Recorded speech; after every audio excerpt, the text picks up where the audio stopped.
ಸರಿಯಾದ ರಸ್ತೆ ಸೌಕರ್ಯವಿಲ್ಲದೆ ದಿನನಿತ್ಯ ಪರದಾಡುತ್ತಿದ್ದ ತೀರ್ಥಹಳ್ಳಿ ತಾಲೂಕಿನ ನೆರಟೂರು ಗ್ರಾಮ ಪಂಚಾಯಿತಿ ವ್ಯಾಪ್ತಿಯ ಕಡೆಮನೆ ಗ್ರಾಮದ ಪುಟಾಣಿ ವಿದ್ಯಾರ್ಥಿಗಳು ಕೊನೆಗೂ ರಸ್ತೆಗಾಗಿ ಆಗ್ರಹಿಸಿ ತಾಲೂಕು ಕಚೇರಿಯ ಮುಂಭಾಗ ಬೃಹತ್ ಪ್ರತಿಭಟನೆ ನಡೆಸಿದ್ದಾರೆ.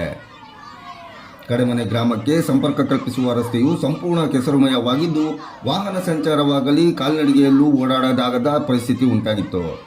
ಇದರಿಂದಾಗಿ ಪ್ರತಿನಿತ್ಯ ಶಾಲೆಗೆ ತೆರಳುವ ಮಕ್ಕಳು ತೀವ್ರ ಸಂಕಷ್ಟ ಅನುಭವಿಸುವಂತಾಗಿತ್ತು.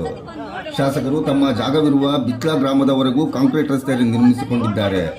ಆದರೆ ಅಲ್ಲಿಂದ ಕೇವಲ 2 ಕಿಲೋಮೀಟರ್ ದೂರದಲ್ಲಿರುವ ಕಡೆಮನೆ ಗ್ರಾಮಕ್ಕೆ ಮಾತ್ರ ರಸ್ತೆ ಸೌಕರ್ಯ ಕಲ್ಪಿಸದೆ ತಾರತಮ್ಯ ಎಸಗಿದ್ದಾರೆ ಎಂದು ಸ್ಥಳೀಯರು ಹಾಗೂ ವಿದ್ಯಾರ್ಥಿಗಳು ತೀವ್ರ ಆಕ್ರೋಶ ಹೊರಹಾಕಿದರು. ಏನು ವೆಚ್ಚ ಬರುತ್ತೆ ಅದನ್ನು ಕೂಡ ನಾನು ಕೂಡ ಪ್ರಯತ್ನ ಮಾಡ್ತೀನಿ.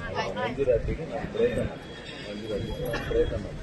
ನಾನು ಆಶ್ವಾಸನೆ ಕೊಡ್ಬೋದು, ಆಶ್ವಾಸನೆ ಕೊಟ್ಟರೆ ಸರ್ಕಾರದಿಂದ ಆದೇಶ ಆಗ್ಬೇಕಲ್ವಾ? ಆದೇಶ ಆಗೋದಿಲ್ಲ.